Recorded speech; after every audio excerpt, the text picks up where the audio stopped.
Good morning. I'm glad it's not snowing today. Thank you once again, Governor Patton, for your hospitality. We got to serve on the Council of Post-Secondary Education together. I served as a student representative for a couple years. I just want to say thank you for what you've done towards transforming higher education across Kentucky, and particularly your years here at Pike. Thank you for what you've done for helping be the tip of the spear when it comes to transforming higher education in Kentucky. And I'm a product of that, so thank you very much for your dedication. And thank you all for taking time out of your busy day for being here. Thank you for Pike for your hospitality. My name is Ryan QUARLES, and I have the honor to serve as your Commissioner of Agriculture for the Commonwealth of Kentucky. I'm a farm kid. I grew up on a tobacco farm in rural Scott County. Grew up on a hill farm, lots of clay. We had cattle, tobacco, and over the years we've expanded into high-quality hays and forages. Grew up with a big garden in the backyard. That's how we fed ourselves for primarily the summer months. And one thing I get to do as commissioner is that I get to celebrate all ends of the state when it comes to what agriculture has to offer. We're very fortunate in our state. We're blessed with diversity. And unlike some of the other big ag states, particularly the Midwest, those states that starts with the letter I's, or flat, our agricultural economy, unlike theirs, has a lot of variety, a lot of diversity, and we do it with less land because we have a focus towards quality. And a lot of that quality is so ingrained in the Kentucky farmer as part of our culture. Just for show of hands, how many of y'all have ever worked in tobacco before, ever in your life? And I asked that question across the state. How many of y'all are working in tobacco in 2018? We still grow. But if you look across our state, that focus towards small acreage and high quality and small acreage, that's what the Kentucky farmer embraces. And at one point we had over 80,000 tobacco farmers in our state. Now we have less than 4,000. So there was a mass exodus to the market. And because of that, Kentucky had no choice but to diversify and focus on what we do best. And that means making sure that we expand the portfolio on that farm level and have an eye towards economic development. So this morning I'm going to talk about a few different points. I'm going to open it up for Q&A. I'm going to have some dialogue. We also have a guest here from AppHarvest, and I'm talking about this transformational project that will really change Eastern Kentucky. I'm going to take a tour of that facility this afternoon. I thought I'd just give you a little bit of an overview. Kentucky has a lot of farms. We have 76,000 farms, and almost all of them are owned and operated by families. The corporate agricultural presence in our state is very small. And so behind those 76,000 farm gates are dusty driveways that where family businesses are operating. And that's one thing I like to remind folks, particularly in Frankfort, Washington, D.C. You got to view farms as small businesses because that's what they are. And somewhere along the way, people forgot that we have a big stake when it comes to economic development. Because when you add up all the economic revenue that is associated with agriculture across our state, of those 76,000 farms, plus our grocery stores, plus our restaurants, anyone involved in the food manufacturing sector, that economic footprint in Kentucky is over $45 billion. And that's big business for us. And we grow everything from apples to zucchinis and everything in between. We're bringing back old crops like industrial hemp. We have a horse industry that's second to none. But we're also a state that is known for innovation. Back in 2014, we had an Ebola outbreak in West Africa. It was a Kentuckian who took a tobacco plant, genetically modified it, and turned it into a vaccine to fight Ebola. That happened right here in Kentucky. Back here in the Dust Bowl, when President Roosevelt was tired of sand and soil and silt and dirt from Oklahoma landing on the White House, but that actually happened, he sent a guy named Hugh Bennett from USDA out to the panhandle of Oklahoma to solve the conservation practices. Well, guess what? They looked towards what Kentucky was doing because we're used to farming ground like this. As Joyce can tell you, we need to make sure that we keep that soil where it belongs. And so conservation practices that were perfected here in Kentucky were used to get us out of the biggest man-made biological disaster in American history, environmental disaster.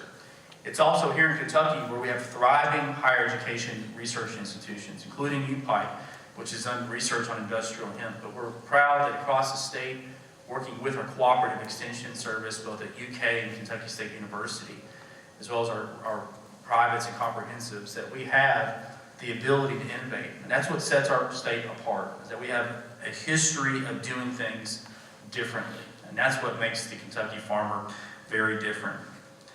And so when I get to travel the state, it's a story about economic development. It's a story about production. It's a story about small towns and yearly optimism. Farmers are very optimistic people because they know that this year is going to be different than last year.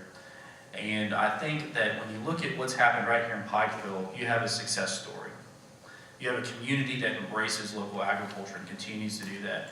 You have probably one of the nicest farmers markets in Kentucky.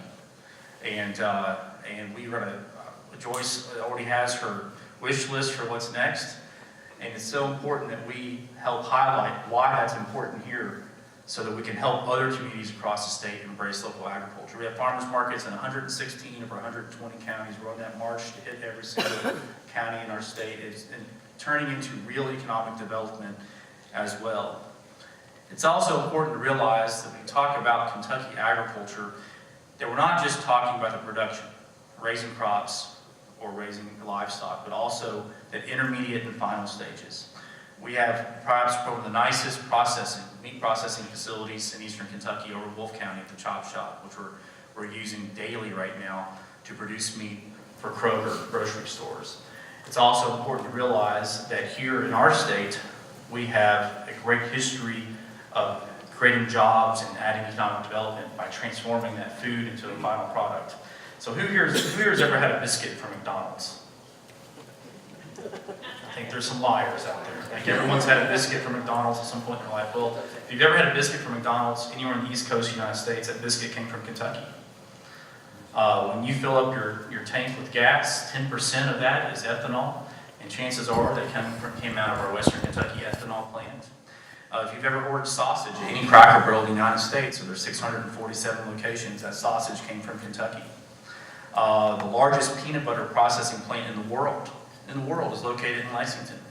And so it goes to show you that we are able to help process that food as well. And when you're a distribution state, and as Governor Patton knows in his years in office, is that's how you attract businesses, is that we're within 1 day's drive of 2/3 of the U.S. population.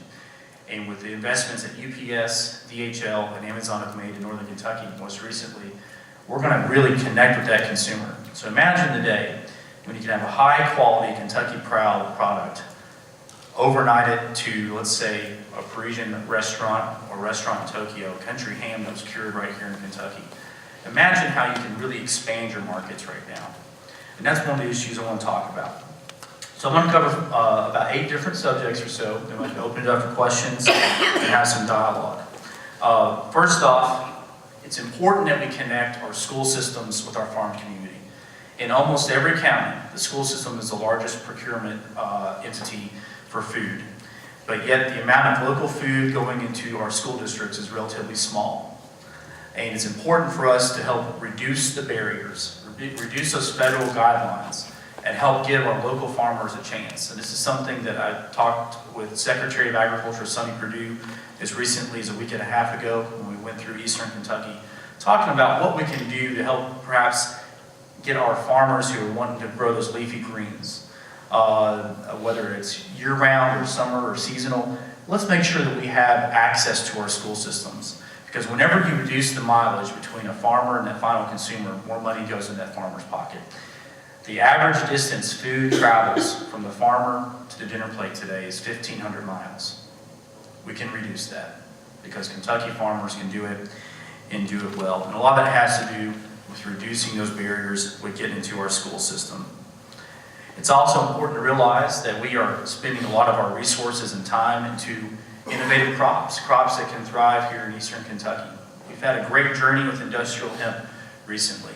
This has been a journey that the better off we can do with showing good faith effort, working with law enforcement to prove to our policymakers that we can bring this crop back in a responsible way. A crop that once thrived in Kentucky, a crop that my great-grandfather grew on the banks of the Kentucky River because the U.S. Navy needed rope when my grandfather was fighting in World War II. It's a crop that we're bringing back. And we do have research plots dotted across eastern Kentucky, including Pike County. We want to make sure that we give our farmers every tool necessary in the toolbox to help diversify their operations. And as of today, we have over 57 companies, brick and mortar locations in our state that are making payroll, that are transforming that industrial hemp into an intermediate or final product. We're also growing canaf. We have about a dozen commercial canaf growers in our state. Canaf is a fibrous plant, and like industrial hemp, it's being used right now for biofuels primarily. But a lot of that research is concentrated in eastern Kentucky and has no THC issues and no federal issues. And so that's another crop that we're looking at intensely right now. We're also want to help connect Kentucky's fiber production with the automobile production as well. Kentucky is the third largest automobile producing state in the country. We have about 400 parts manufacturers located in our state. And so we're actually sending fibers that were grown right here in Kentucky, whether it be canaf or industrial hemp, we're sending it to Tesla. We did that last year. And we're having a very real conversation with those parts suppliers right now this year to see whether or not they'll give canaf or industrial hemp a chance, because whenever you can reduce the weight of the part, it increases fuel mileage, which is what the industry wants right now. So imagine a day where a Kentucky farmer can literally help grow car parts for the entire southern region and also our car manufacturers right here in Kentucky. We're also bringing back hops. Hops used to be grown prominently in Kentucky until a little thing called Prohibition put them out of business. Hops is a crop where you don't need a lot of acreage. You need a focus towards labor, and also it's some time to wait on it. It's just like grapes. You got to wait about 3 years until you have a harvest. But right now, we have about 15 commercial hops growers in Kentucky who are connecting with the craft beer industry. The craft beer industry continues to grow. It has a $495 million economic impact on our state. And just to give you an example about the economic power of craft beer, consider the statistic. In 1980, there were only 50 craft breweries in the entire country, the entire United States. Now there's over 6,000. And in Florida alone, they're opening up a craft brewery one every week right now. And so here in our state, we're literally connecting farmers with an existing market, and they're getting paid a premium for it. And so that's a crop that may hold some promise. You can't really grow hops further south of Kentucky, and so if we can come up with some sort of southern hop variety, kind of like what Sierra Nevada did, that could be a real boom for us. We currently have test plots in Jackson, Kentucky, as well as University of Kentucky and Western Kentucky as well. And plus an unknown number of backyard enthusiasts growing hops as well, and processing it probably in the garages. We're also connecting Kentucky's bourbon industry with our corn growers. And that couldn't be more relevant in Pike County than right now, as Dueling Barrels is finishing their finishing touches right now. I think it's going to be fitting. I had a long meeting with Dr. Mark Lyons, Pierce's son, just a couple weeks ago. It's a sad story that his father passed away, a true innovator in the world. He brought Kentucky agriculture to over 120 countries across the world. But Dr. Mark Lyons and his mother Deirdre, as you know, are going to be great community partners right here, and they're going to buy local. And so anytime you can connect a farmer with an existing industry that's expanding, it's going to help drive demand. And so over the past 2 years, we have increased the amount of Kentucky corn going into Kentucky bourbon by 65%, which means that in these periods of stagnant commodity prices, whenever you can add a nickel or 10 cents per bushel, that's a big boon for Kentucky farmers as well. We have a real debate going on in Washington, D.C. right now concerning the 2018 Farm Bill. And why does this matter? Well, the Farm Bill is one of 12 appropriation bills that Congress considers. This one comes up about every 5 or 6 years. It has real implications, particularly for rural America. We're advocating for conservation programs. We're also advocating for access to capital. If you talk to our farmers across the state, one of the biggest issues right now is the ability to take out a loan. That is very important for us here in Kentucky because we utilize those federal farm loans perhaps more than any other state in the country, particularly when it comes to small loans. It's also important that we have a well-funded rural development office. As you all probably know, Hilda Legg, she was recently appointed by President Trump to run the Office of Rural Development through USDA. It's important to realize that a lot of our companies seeking capital go to USDA or USDA to get those loans, but also it helps create an infrastructure for other projects such as rural broadband across Kentucky as well. So we're going to be advocating for that, as well as funding for specialty crop grants. That when I talk about hops, when I talk about hemp or canaf, there are some pots of money to the Farm Bill that allow for research for those specialty crops, and that's something that we are very supportive of at the Kentucky Department of Agriculture as well. There's a lot of talk about international trade right now. There's uncertainty out of Washington about the future of the United States' role when it comes to trade deals. I've been fortunate to help advise the U.S. Ambassador to Canada, Kelly Craft, a Kentucky farm girl herself, when it comes to making sure that agriculture benefits from any renegotiations with NAFTA. We saw as recently as last week, the President is considering re-entering TPP 12. It's a trade deal that was abandoned in the first month in office. We're going to see whether or not that is an appropriate place where American farmers can come first. But let me give you an example about why international trade matters. You know, Kentucky's a landlocked state. It's a long way to China from here to Kentucky, but guess what? A lot of the timber that comes out of these hills ends up in China. I was showing Secretary Perdue several tractor-trailer loads as recently as a week and a half ago of Kentucky lumber that was going straight to Hong Kong for the furniture-making business. And that gives you one example about why it's important. Over the past 2 years, I've been negotiating with our friends in China over Kentucky horses. And there used to be a prohibition. You used to not be able to export Kentucky horses to China, perhaps the biggest emerging market in the world. But after 2 years of negotiations with 2 presidential administrations, we were able to open up live exports of equine to China for the first time in years. And within a month of signing that trade pact in Beijing, we had over 30 horses that were born and bred here in Kentucky on their way to China for racing purposes. And it's not just thoroughbreds, this is also saddlebreds and quarter horses as well. And so whenever you can help build the price, build the demand for Kentucky horses, it's also going to benefit those farmers that are producing the feed, producing the forage as well. So that's another example about why it matters that we have international trade. About half of our grain ends up overseas. 80% of tobacco that's still grown in Kentucky ends up overseas. And so if we want to help build a market, we don't just need to be looking in our own neighborhoods, but also be looking abroad as well. I've been working closely with Congressman Hal Rogers, had dinner with him on Saturday night down in Corbin. He has intense interest in the local food movement as well as the concept of high tunnels and greenhouses across Kentucky. I advocated to him that it's important that we have funding for grants to help get our rural communities funded when it comes to giving our farmers a chance with high tunnels and new technology of that sort. He's a big advocate for local food as well. It's also important to realize that Kentucky has some strategic advantages that other states do not have when it comes to supporting new people into agriculture. If you remember, during Paul Patton's administration, we had this little lawsuit, the Master Settlement Agreement. It was the largest lawsuit in U.S. history at the time. It was settled in 1998.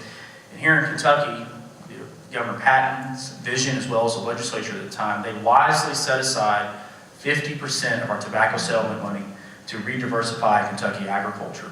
Other states didn't do that. Other states put it in that black hole called the general fund, never to be seen again. But here, we continue to have that strategic investment that probably many of you have benefited from. I know that we got a big grant for the Pikeville Farmers Market a couple years ago to help fund it. And that's something that our state has that others don't. And because of that, we have a beginning farm loan program where 50% of our loans are dedicated towards new and beginning farmers in our state.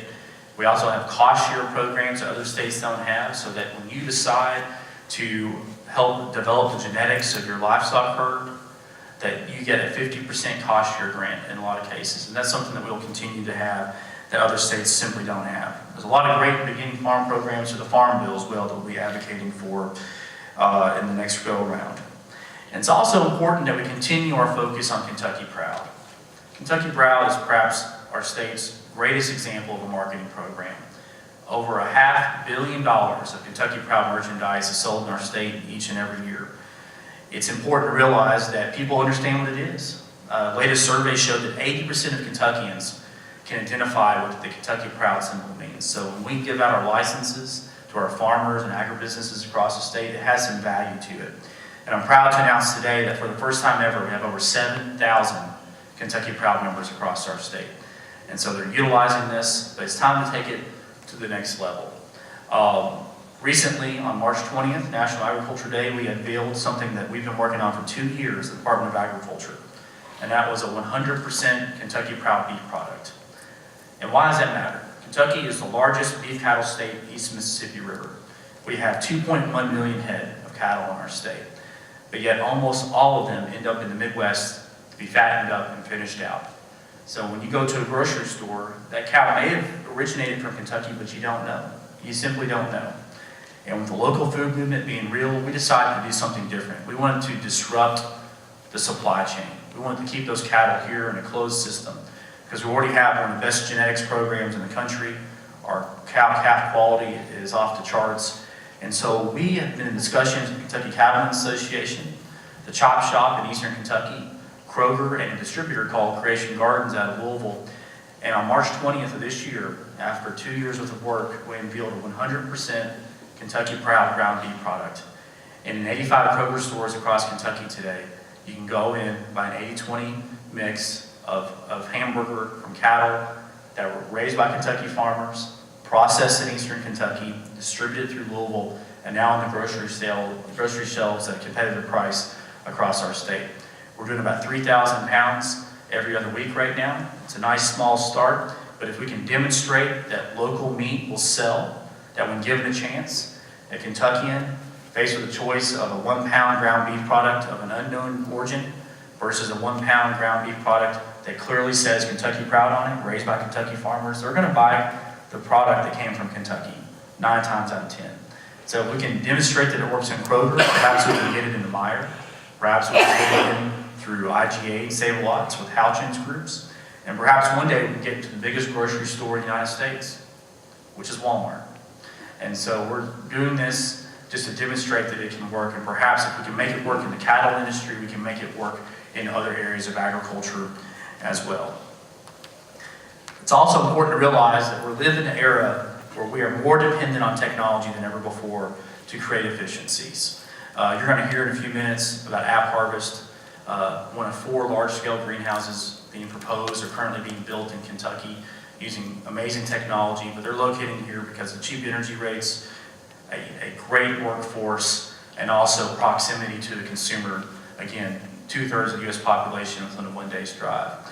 But it's also important to realize that Kentucky, in my view, a vision that Pierce Lyons shared as well, is that Kentucky can become the incubator state, perhaps Silicon Valley, if you will, for agriculture technology. Because we have that focus on small farms, because we have that focus on innovation, because we have a track record here in Kentucky of attracting signature agriculture events such as the National Farm Machinery Show, a state fair that's second to none, 600,000 people who walk through those doors each and every day, each year.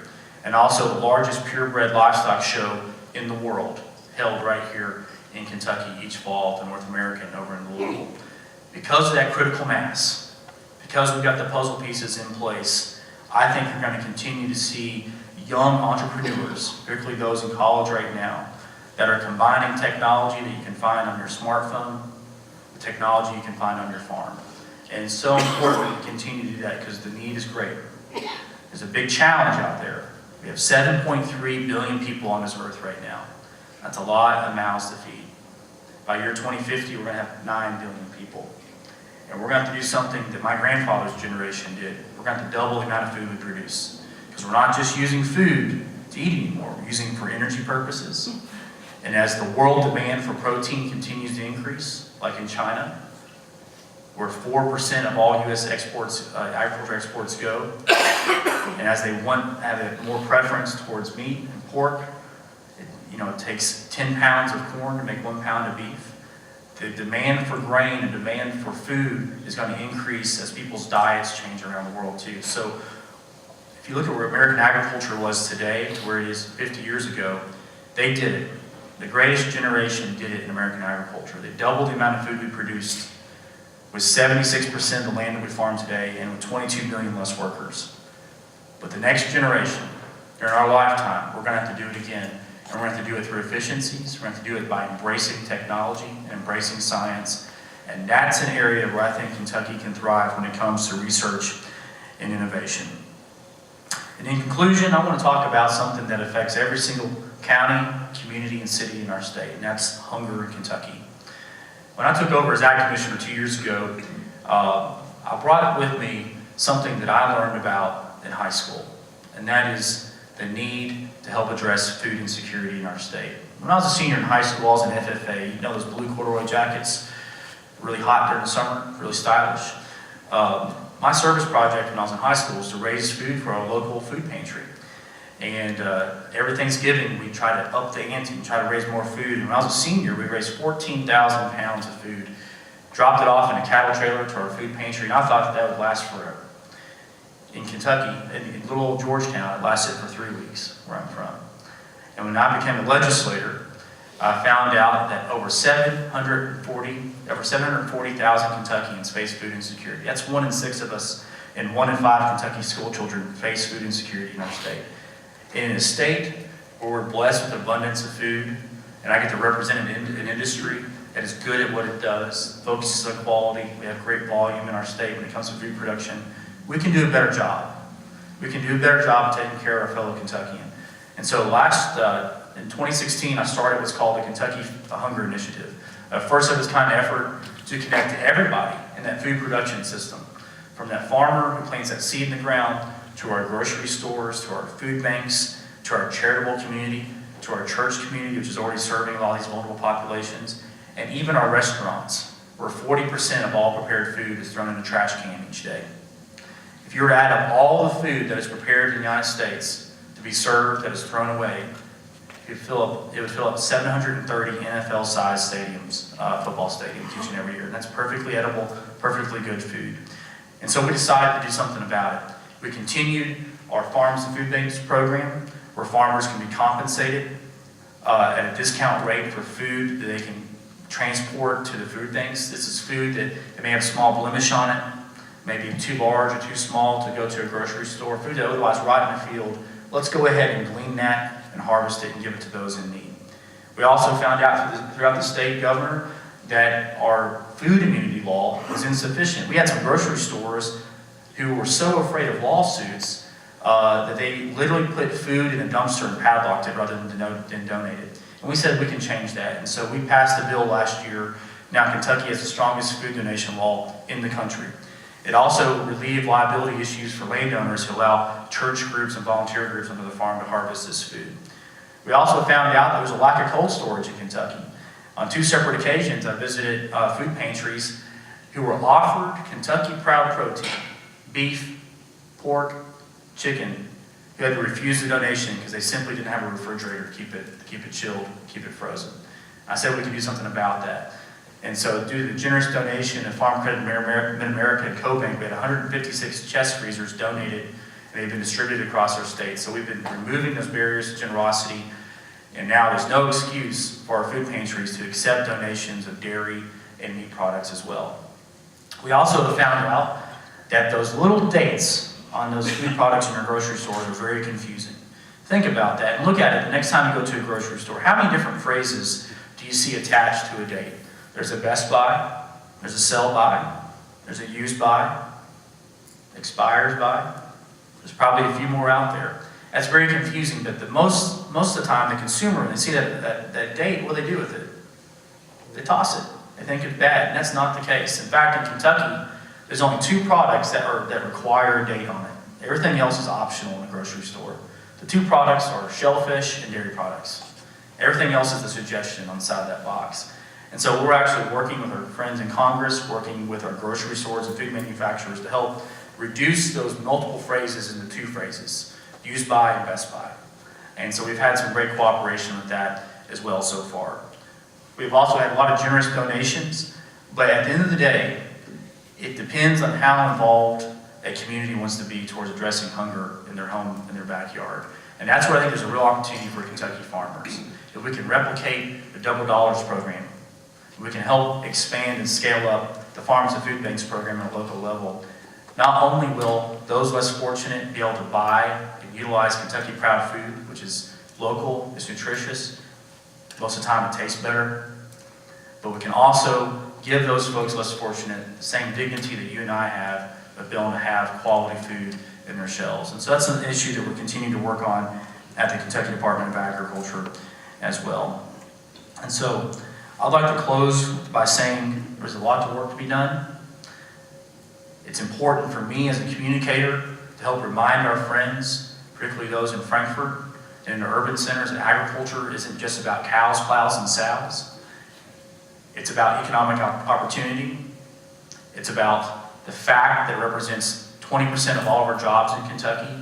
It represents $6.7 trillion of our national GDP. It's an area of growth. And when we talk about international trade, it oftentimes is a trade surplus. It's also an industry that continues to change, and one where we need an influx of young people, because the average age of a farmer in Kentucky is 62 years old. Name another occupation where the average age is almost retirement age in America. We have got to do a better job of inspiring young Kentuckians to rise to the challenge, to be that future farmer, to be that future agribusiness owner, to be that future food entrepreneur. And so we can help feed ourselves, but also create those jobs and desperate economic development dollars that we need right here. And that also includes having an emphasis towards embracing broadband internet. We have a real opportunity ahead of us. I met with President Trump in the White House just a couple months ago and talked specifically about the need for broadband internet here in Kentucky, and the fact that we need it not just on the farm, but also in our businesses across the state. And so I'm excited to see a proposal of state-level block grants from Congress so that Kentucky can help position itself to get an influx of money to help continue to connect us for the 21st century economy. So it's an honor to be here, Governor. Thank you for your hospitality. Thank you all for making it out today. We're going to make a few site visits as well, and we'd like to open it up for questions as well, and also hear from Matt Harvest. Thank you very much. Thank you, Commissioner. We certainly appreciate it. And I noticed City Manager ELSWICK, Philip ELSWICK, sure. And you know, if you're going to have an effective commercial agricultural system, you've got to have a market. And the leadership of the city of Pikeville, in many ways, has made the opportunity to have. Philip, got anything to say about it? I see Bob Shervitz, the commissioner, Bob Shervitz, maybe the other commissioners here. Philip, you got any comments you want to make?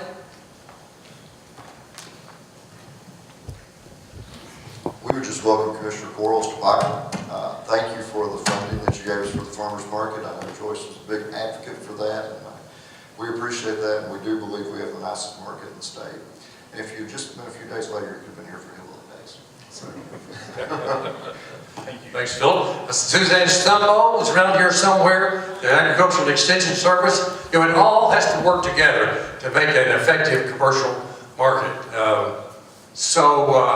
One of the most interesting new enterprises around is the App Harvest. And Jonathan, where are you at? I can't see you out here. Come on up here, Jonathan, and give us a very short overview. We're going to actually go up to the site here after we get through here. So talk a little bit about what your project well, thank you, Governor and Commissioner QUARLES. This is really important for you to come out to Pikeville and have an open dialogue. And Joyce, the event you held with the Deeply Rooted event was a very informative event, and I think even with what was talked about there about how 94% of seeds have been lost over the last 100 years, and the importance, you know, that you've put in interest on gathering those seeds here in this community, and so with that, I'd like to say, you know, a lot of folks have been asking about our project and the impacts it'll have here in eastern Kentucky, but I think beyond that, so we've partnered with one of the largest greenhouse companies, the largest greenhouse company in North America, Sunset Produce. You mentioned Ambassador Kelly Craft. So they're based in Leamington, Canada. A majority of their holdings are in Mexico. And I think with what we've seen is that there's a large demand for regional production. So many of your talking points I would second. The average American meal is traveling roughly 1,500 miles. And we're uniquely positioned, our state, in the eastern part of our state, that we can get to 2/3 of the U.S. population in a day's drive. So my background, I actually am not, I'm going to learn from a lot of you all and hopefully over time integrate into the community and really learn from your experiences over time. My background is not in farming. My background's in large-scale solar development. I mentioned out of undergrad, went to the University of Kentucky, had the opportunity to go into coal sales, did not ended up going into solar development and was a part of some of the largest solar projects built in the U.S. Taking that experience to building these large-scale greenhouses. Ideally, you know, we get this greenhouse going here in Pikeville. This will be our headquarters. The reason this will be our headquarters is as you see here, this incredible facility. It's important for us to be located in Pikeville, but we'll be across eastern Kentucky. Many of the folks we've worked with over time, so Steve Case, the founder of AOL, is an investor in our company. A lot of technology folks have invested. What we're kind of seeing is what happened with even in the energy industry. You know, you had Peabody, which was the largest energy company in the world, that ended up having to, unfortunately, file for bankruptcy and negatively impacted this region. But those same transformations happening in agriculture, we're going to see significant production, at least, you know, folks on our end see significant production coming indoors, bringing it regional, 365 days a year where we can produce the same quality produce. So for us, you know, what I think what we would hope to see is that steel and glass on top of a mountain is not App Harvest. App Harvest is really going to be the people of eastern Kentucky, and this is going to be Pikeville's greenhouse. And as we build through eastern Kentucky, hopefully we can take some of those seed varieties that you all have been able to collect over time. Hopefully we can potentially grow those in our greenhouse. And also we see it as a way of getting on the shelf. So with Sunset, they're the only tomato supplier to supply tomatoes to the top 25 grocers in the U.S. It's extremely difficult to get on a grocer's shelf at scale. And so hopefully with the App Harvest platform, we'd be able to get other farmers onto the shelf through sheer buying power of being able to get on ourselves. So hopefully over time we'll be able to integrate with the community. I think right now we've been 100% focused on starting construction. We've been identifying a couple sites throughout eastern Kentucky that we can go to beyond Pikeville. But again, Governor Patton, it's the visions that you've had here with this university. Burton Webb has been sprinting with us. So he was out in the Netherlands a couple of weeks ago. It's critical for us to work with the University of Pikeville, and Commissioner QUARLES, look forward to getting to know you a little bit more, but greatly appreciate you having us here. Thank you, Jonathan. And President Webb is very interested in that project, and he and our provost went to Netherlands this spring, to learn more about this process. Any other comments? Did anybody else? I didn't think you'd say anything, George. Yeah, I'm surprised. Hold on to your heart, Gov. Hold on to your heart. 4 years ago, Governor Patton, Suzanne Stumbo, John McCauley had an agriculture roundtable here at the University of Pikeville. That was impactful. We gained a $900,000 Pikeville Farmers Market facility that has vendors from 6 counties. We represent this year $160,000 in gross sales. You think about $160,000 and that may not sound like much, but when you think that $1 in a local community, conservatively, some people say 7 times, I'm going to estimate 4. That means that 4 times, each dollar spent in Pikeville, times 4, $160,000, that's almost $640,000 of impact that Pikeville Farmers Market had on this community. From your input, Governor Patton, John McCauley, we were able to get a $230,000 USDA promotional grant. And that grant has helped us build capacity. It has not only helped us advertise what we have, but it has helped us to learn. One of the critical factors here in eastern Kentucky is we don't have mentors. Mentors? Not mentors. Mentors. In eastern Kentucky, we have to figure it out for ourselves. And we are overwhelming our extension office right now because we have a lot of questions, and these are new questions that they've never had to answer. We are also blessed, Governor Patton, because of your efforts, that we got 6 of our vendors got high tunnels all at once. That never happens. There's usually a 3-year wait. Now, a hot tunnel costs $15,000, so that was a great investment to have 5 or 6. And I can tell you that Friends Drift Inn would not have survived last year without that hot tunnel, so I personally am indebted to you for making that happen. Commissioner QUARLES, it is urgent that you continue to fund the Kentucky State University small grants. Maple syrup is going to be big in Eastern Kentucky, high potential. You need to look at continuing the Double Dollars program. On a federal level, we are deeply, deeply concerned that the USDA Farmers Market Promotion Grant is on the chopping block. Our farmers market would not be the success story we are if we did not get that grant. And history tells us that in Eastern Kentucky, if one project that is agriculture related fails, we are punished as a region. We have farmers markets that are coming up that are going to outdo what Pike ever dreamed of doing. And we're proud that we're being a part of that by being an incubator for 6 different counties. I also would urge you to look at the value added grant, USDA, that is also on the chopping block.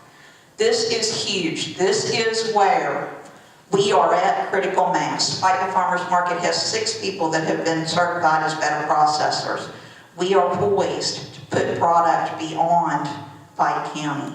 The value added grant means a lot, not just to this market, but to people across Eastern Kentucky. And lastly, thank you for coming. There is agriculture east of I-75. I think we have the greatest potential of the state to show you a success record and a high future. I think that if you have the opportunity to talk to what we're doing, we fought with SOAR. SOAR is here today, and SOAR originally put agriculture in with tourism. We had a big fight about that. We didn't want to be in with tourism. We weren't ready to be in with tourism.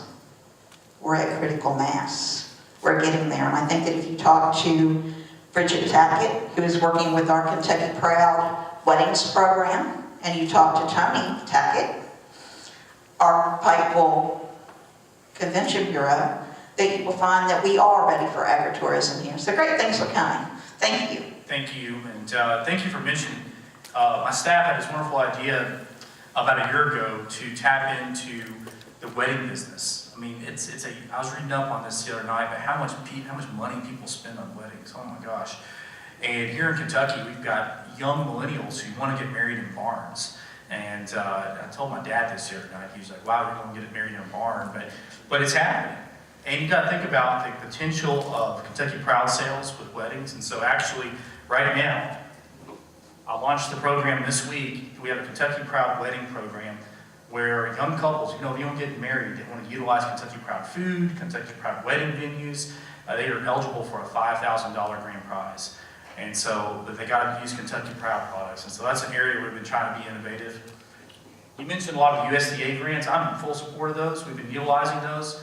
Help me do a better job by educating your members of Congress about that. So if you don't mind, help write some letters of correspondence to Congressman Rogers and both of our U.S. senators about the importance of those grants. I've already done it. I actually included language about farmers markets in a comprehensive farm bill letter that I sent our congressional delegation last week, as well as the need to reevaluate the definitions of farmers market, because there's a lot of innovative stuff going on around the state right now that don't really quite fit the definition, the traditional definition of farmers market. So help me help advocate for those funds. And one thing, Joyce mentioned this guy named John McCall. He's standing right here, raise your hand. He's my senior agriculture advisor. Guess where he's from? He's from Floyd County, right next door. And so we know agriculture thrives in Eastern Kentucky, and in fact, one of my top advisors is from deep Eastern Kentucky as well. So it's always an honor to be up here. It's great to see the farmers market being built over the last several years, and we're going to continue that momentum that we have right now. And thank you for your advocacy. Thank you. Glad you pointed out John McCauley. I've known John since he's about this high. His father did work up here with the Area Development District. And so if you need to get in touch with the commissioner, can't really get in touch with him, I'm sure John would try to help you in any way. I want to point out Tony TACKETT with the Pike County Tourism Commission, of which my wife is the chair, I think. And again, that's an important part of our efforts at economic development. Anybody else have a comment? All right. You all know I don't like to talk much, but I want to say thanks to a few people that helped to put this together and are an integral part of our success for agriculture here in Eastern Kentucky. And I, for one, believe 100% it is one of our answers for Eastern Kentucky. It's not the only answer, but it's a good one. People I'd like to thank, and I told Commissioner QUARLES he had master gardeners, beekeepers, and everything. The persons I'd like to thank first are my master gardeners. These are the people that started our farmers market years ago. Would y'all stand up real quick? Okay, come on, don't be, I'm bashful, you're all not. These are the people that started the farmers market 100 years ago. At least I call that for my age. Some other people I'd like to thank is PHILLIP, ELSWICK, and the City Commission. Without their generosity for the land, not have our farmers market, and I'm definitely going to take them down there and show it to them and tell them how much the land is actually worth and brag a little. Tony has come on board real good with tourism. As a matter of fact, we have, 7 tours coming through to the farmers market this summer, and we're hoping for more. Also, I'd like to thank my farmers. And they looked at me like when I was crazy, when we wanted to start a farmers market group. But my thing is, you're all the ones doing the work. You should be making the decisions. And I still believe that. 2 other people I want to recognize first. You'll see Leslie Workman.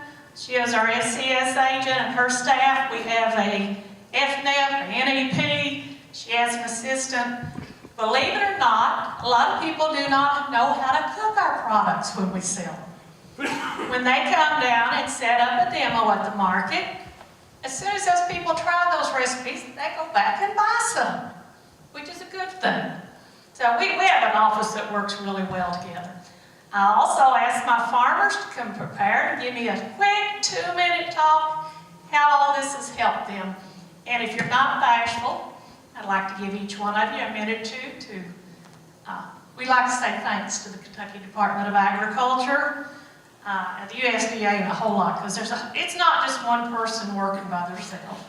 To accomplish anything, you've got to get the right combination of people to succeed.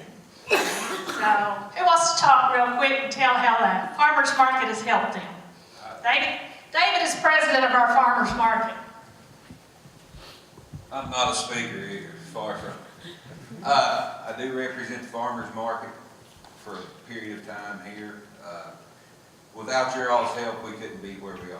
And I'll say this, and I tell people all the time, without Joyce, we'd still be down there in the farming lot. You're lucky.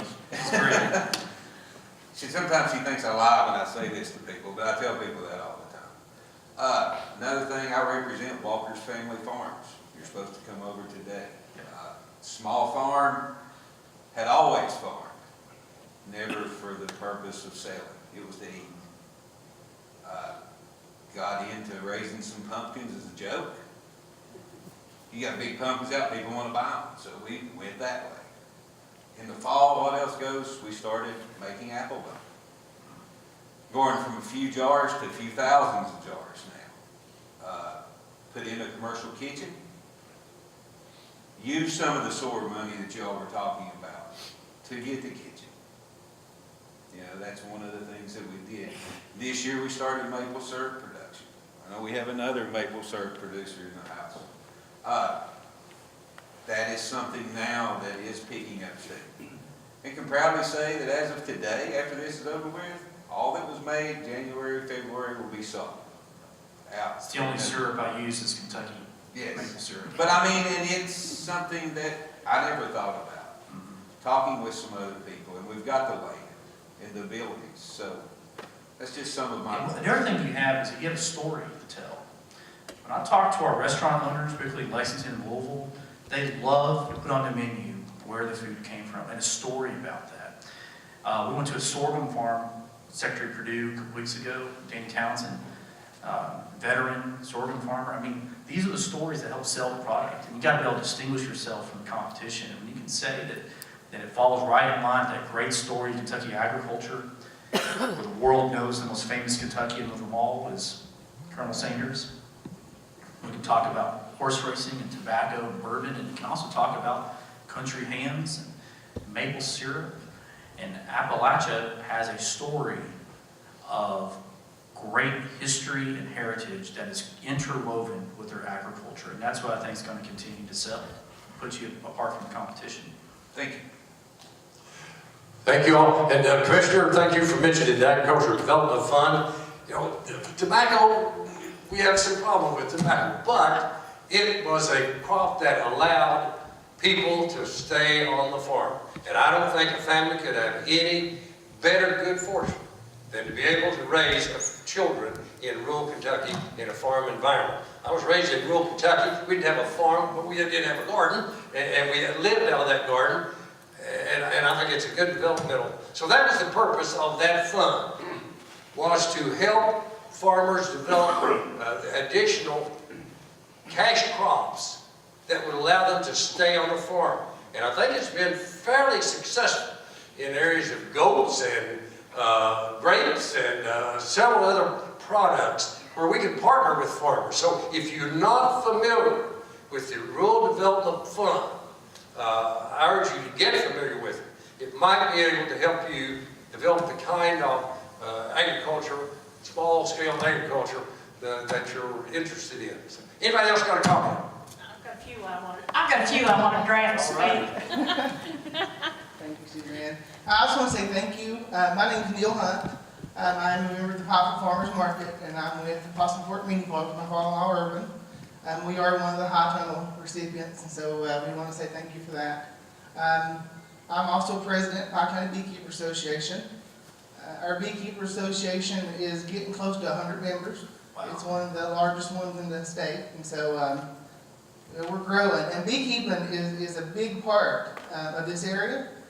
So anything that we can do to expand that, you know, we're always looking for that. I want to say thank you to, I know she's not here, but Tammy Horn. Oh, she's amazing. Tammy is one of my best friends, and so she is so important to us. And I want to say thank you to Suzanne Stumbo, because I bring the craziest ideas you can think of to Suzanne, and she is really the driving force for us. I can't thank Suzanne enough.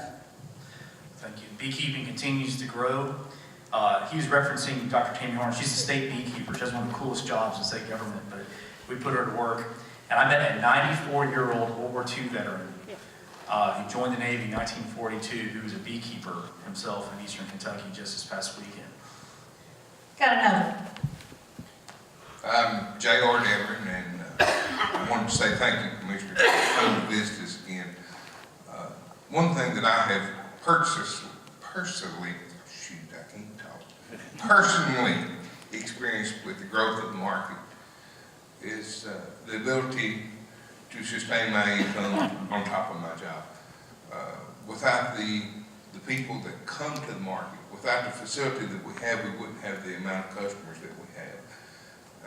Luckily, now that I have the grist mill and starting to bring back a stone ground corn mill and grist to this area, you know, that went away for years. Now it's starting to come back and get more and more customers. And with KSU, that's been their small scale grant program has been a great asset to me. And thank you again for coming to visit. Always love coming east. I've got one or two more. I'm going to give Tony a minute to talk down here. He's our tourism, and we're looking forward to big things coming down the road with them. They helped us this year. We're hoping to have some income from all these tours and things coming by. I just want to say thank you all for coming out today. It's amazing seeing in just the 10 years that I've been back home, the changes that have taken place. And I'll tell you one moment, Commissioner, on those, as Governor Patton knows. In 2007, we had one conference and one motor coach. Last year, we had about 9 conferences and 18 motor coaches. A motor coach, normally we travel them all over this highway, Virginia, West Virginia, all the way up into Ashland. We retrieve those 2.5 hours away. So we go out of our market to greet them, to bring them here. We are our own storytellers. And saying that, a motor coach 3 nights, 4 days in Pikeville lodging can drop $30,000. I'm not against any franchise business, but to me, it's all about the mom and pops. It's all about Blue Raven, Joyce's. It's all about Mickey's and Rustic Roots, Pikeville Farmers Market. It's all about local talent, whether it's our 2 award-winning theaters or our musicians, singer-songwriters on this highway. So the incredible part of my job is that we get to not only work and partner with you, but our office gets to help promote those mom and pops. I tell people every day about our hotels, and I'll tell you real quickly, is the owner of the Hilton and the Hampton lives behind. So to me, that's a mom and pops. It may have a franchise above it, but it is directly a mom and pops that benefits this area. So saying that, we have one of the largest festivals in the state beginning tomorrow, and we have a lot of people coming to town. Eventually, we would love to see some of that local produce and products into that festival. To me, it's, as Joyce and Suzanne, it's about every day of every week and every month of that year. And if we can become better people by employing our own people, we will never fail. Thank you. And part of the main money that, our commitment that we had for our farmers market came from the city. So I'm going to ask Phillip to talk just a second or two. The city worked as the conduit for that funding and kind of the grant recipient, and managed all the construction and the design, of course, with a lot of interaction with the market. Suzanne and Joyce, just the farmers market's been a tremendous benefit to Pikeville. And it was while it was at the extension office, but having relocated, it's grown substantially. It brings a lot of people to town. When those folks are here, they don't just go to the market. They also go to our restaurants and stores and do other things. So it's a great benefit for the economy. Beyond that, someone mentioned millennials earlier. I think it was you. That generation is very healthy, very health conscious, interested in local foods. And so it's been a great addition to Pikeville to continue to attract those people, especially the medical students, optometry students. They find a lot of benefit. So we're very thankful for it. We look forward to it continuing to grow and do new things. It's so important we educate our young people about where food comes from as people reconnect with local agriculture.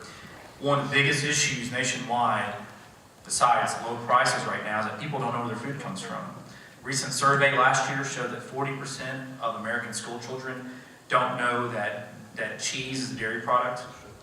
Another 40% of American school children don't know that a hamburger is actually beef. And this is a real statistic, 16 million Americans, adult Americans, think that chocolate milk comes from brown cows and white milk comes from white cows. And so we've got to do a better job. We've got to do a better job. You know, when you have folks who don't know the difference between a soybean and a green bean, it makes our job a little bit harder as farmers because we have to educate. And so whenever you can get school children or millennials or folks that are 2 or 3 generations removed from that native farm, it's important that we reconnect them. And I'm glad you mentioned that. So I'm really big into reconnecting with children, and I try my best to go to schools, talk to them about seed saving, doing projects with them. So do you have any suggestions for us, what we could do differently to get more children involved? The FFA program, exactly. I mean, these are really important things, and I mean, you know, my daughter, and I wish she was with us today, but she couldn't make it. But she is one of a few children in her class that know these things. Yeah. And her teachers are always commenting to me how much she does know about it. And they're amazed when they read a book about bees that she corrects it. Or that when they talk about beans that she knows are different varieties. And so, and I should shout out to Leslie too, because some of my crazy ideals do spill over. And last year we took like 8 different varieties of heirloom beans that we raised here and prepared to school and let the kids try them. They'd never tried that before. And so they ate 18 quarts of green beans that day. So, and those are things that we're doing, but we're open to ideas to help get our youth involved in it because it's a struggle for us, you know, across the board in both farming and with bees. 3 things to answer your question.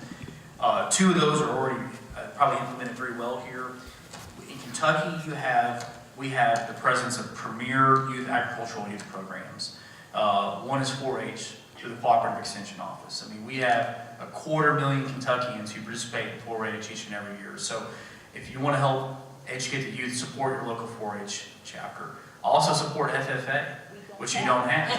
And we've talked about that with expanding it to other counties. We know we have FFA in Lexington now. Who would have thought we've had it in downtown Lexington? But I've always been a proponent of getting it out in those counties that don't have it yet, because we have 16,000 young Kentuckians who are members of FFA, and so I'll be publicly supportive of that.